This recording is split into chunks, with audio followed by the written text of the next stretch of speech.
Yo les postos, bienvenue dans cette nouvelle vidéo. Depuis le début du mercato, le 9 juin dernier, c'est vraiment du côté du Paris Saint-Germain que ça se passe. À croire que les autres grands clubs européens restent muets sur ce mercato. En Angleterre, ça pourrait bouger et ne pas durer. Ils vont pas rester muets très longtemps et ça risque de dégainer le chéquier à tout va. En tout cas, au Paris Saint-Germain, depuis ce début de mercato, c'est là-bas que ça se passe. Après l'arrivée d'Haikimi en provenance de l'Inter de Milan pour 60 millions d'euros, l'arrivée de Sergio Ramos libre et gratuit en provenance du Real Madrid, celle de Donnarumma du Milan AC gratuit après un Euro exceptionnel où il a été élu meilleur joueur du tournoi. Jorginho Wijnaldum lui aussi arrive libre pour 0 euros. Pour l'instant, c'est une masterclass. La première vente de Michel Bakker pour 10 millions d'euros pour aller au Bayer Leverkusen. Une vague de départ pourrait s'enchaîner. Herrera, Rafinha, Kerrer, Sergio Rico, Alphonse Areola, Kurzawa, Dagba. Et tous ces joueurs-là pourront permettre au Paris Saint-Germain d'alléger la masse salariale et de s'attaquer à la nouvelle priorité, Paul Pogba. Au milieu de terrain, Paul Pogba va rentrer de vacances le 20 juillet prochain. Et là, ça risque de bouger à partir de là. Son agent Mino Raiola est en train de négocier déjà un futur départ avec Manchester United qui est pas contre vendre Paul Pogba. Moyennant finance minimum 50 millions d'euros. Paris pourrait faire baisser le prix avec peut-être des joueurs en échange. On parle de Rafinha, on parle d'autres joueurs. Voilà, Paul Pogba, on en saura plus dans une semaine, on va dire. Du côté de Messi, comme vous le savez, le Barça est en grosse difficulté financière. Le Barça ne trouve pas de solution. Il demande vraiment une grosse concession à Léo Messi de baisser littéralement de plus de 50% son salaire, voire plus. Chose que n'est pas prêt à faire Léo Messi. Là aussi, l'avenir de Lionel et de la Pulga reste réellement en suspens. Et Paris pourrait sauter sur l'occasion dans les prochains jours si jamais il n'y a pas de solution. Parce que, voilà, si le Barça n'arrive pas à prolonger Messi, la seule issue pour Messi sera le Paris Saint-Germain qui lui propose un contrat très sérieux avec un salaire très conséquent par rapport à ce que lui propose le Barça et en plus du projet sportif. En ce qui concerne les autres pistes, avant de passer à la très grosse info de cette vidéo, les postos, où on en parlera vraiment majoritairement. Manchester United et Raphaël Varane, ça chauffe. Le Real est prêt à négocier avec Manchester United et à autoriser, entre guillemets, à Raphaël Varane de négocier avec Manchester.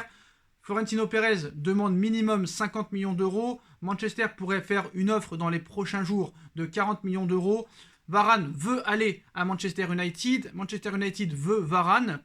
Pérez ne le laissera pas partir libre l'année prochaine en 2022 parce que si vraiment il aurait voulu prolonger, il y aurait déjà eu une issue favorable. C'est un peu comme Sergio Ramos, sauf que le Real ne laissera pas partir libre Raphaël Varane et le vendra cet été.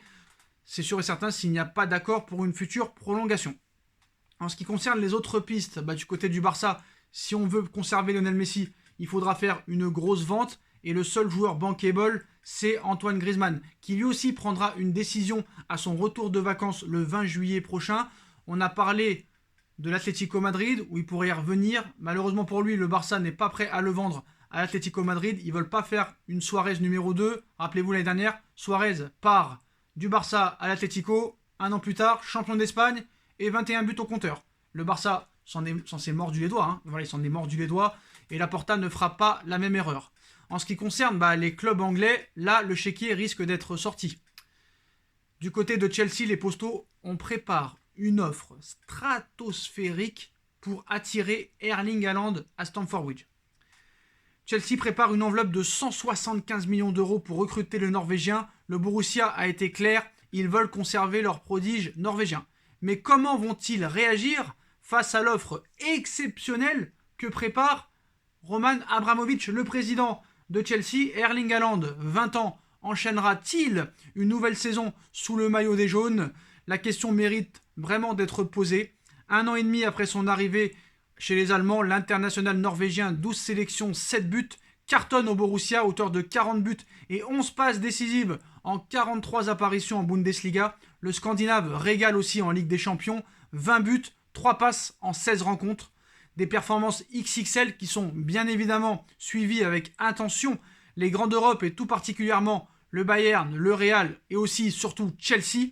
Mais après avoir trouvé un accord de principe avec Manchester United pour la vente de Jadon Sancho en échange de 90 millions d'euros, le Borussia a fait savoir qu'un départ d'Haaland n'était pas à l'ordre du jour. Mieux, le BVB a affiché un prix de vente de 160 millions d'euros histoire de dissuader les courtisans les plus téméraires d'aller voir ailleurs. Sauf que le patron des Blues, Roman Abramovich, n'a pas été refroidi par les hautes exigences du Borussia. Bild révèle en effet que le milliardaire russe a fixé un budget de 175 millions d'euros pour le dossier Haaland, un budget hors norme qui ferait du Norvégien le deuxième transfert le plus cher de l'histoire. Chelsea cherchera bien évidemment à vendre plusieurs éléments pour compenser une partie de cet énorme investissement, mais les champions d'Europe en titre veulent frapper vite et fort dans ce dossier. En effet, le Real Madrid semble fixé sur le dossier Mbappé et le Bayern n'a pas vraiment l'habitude de payer ce genre de somme exceptionnelle. Alors pourquoi le deuxième plus gros transfert et pas le troisième? Parce que certes Mbappé a été vendu 180 millions d'euros, mais avec des bonus. Donc c'était 140 officiellement et il fallait atteindre un certain bonus. Donc à l'arrivée, Mbappé n'a pas affiché encore le plafond, n'a pas affiché le plafond de 180 millions d'euros. Donc officiellement, si Chelsea achète Erling Haaland pour 175 millions d'euros, bah officiellement, ce sera le deuxième plus gros transfert de l'histoire et pas Mbappé, parce que Mbappé n'a pas encore atteint le plafond des 180 millions d'euros avec les bonus qui étaient indiqués à l'époque. On est à 150 ou 160 à l'heure actuelle pour Mbappé, les postos. Donc voilà, donc ce serait vraiment un transfert colossal, en plein Covid. Comment Chelsea peut mettre autant d'argent après avoir massivement recruté l'été dernier? Ce qu'il faut savoir, c'est que Chelsea avait fait pas mal de ventes et Chelsea avait été interdit de recrutement pendant 2 ans. Il y a 4 ou 5 ans, si je me rappelle bien. Il y a Hazard qui avait été vendu pour 100 millions d'euros. D'autres joueurs qui avaient été vendus, je n'ai plus les noms en tête. Donc voilà, ils avaient la potentialité massivement de recruter tranquillement.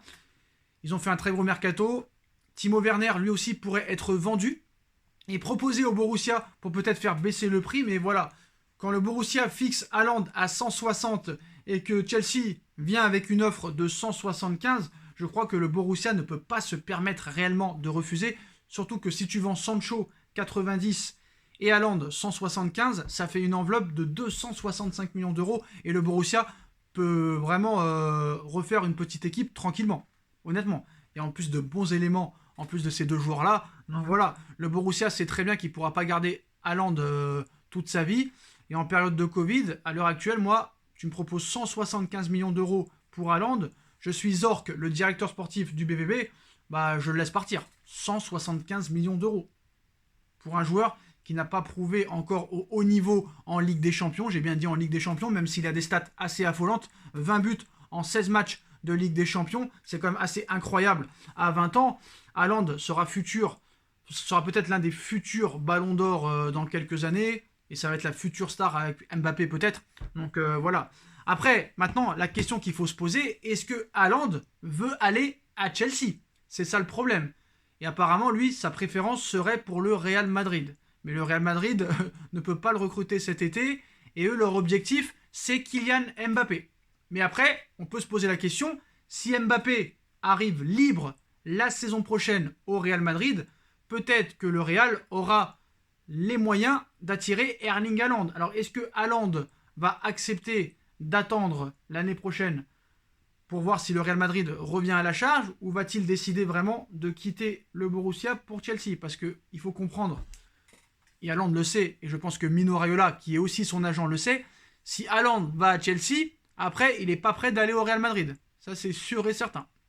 Après, allez savoir ce qui peut se passer. Tout le monde veut aller au Real, peut-être que Haaland ne veut pas aller au Real, même si il y a quelques mois, la presse espagnole nous disait que c'était sa priorité. On verra bien les postos. En tout cas, le Bayern, je pense, n'est pas au niveau.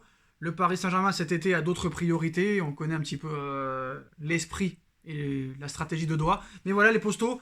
Aujourd'hui, on nous annonce que Chelsea et Roman Abramovich sont prêts à offrir 175 millions d'euros au Borussia Dortmund pour attirer Erling Haaland à Stamford Bridge, les postos. Est-ce que ce transfert va se faire? On vous tiendra au courant, bien évidemment, en plus de toutes les autres infos mercato, 24 h sur 24, 7 jours sur 7.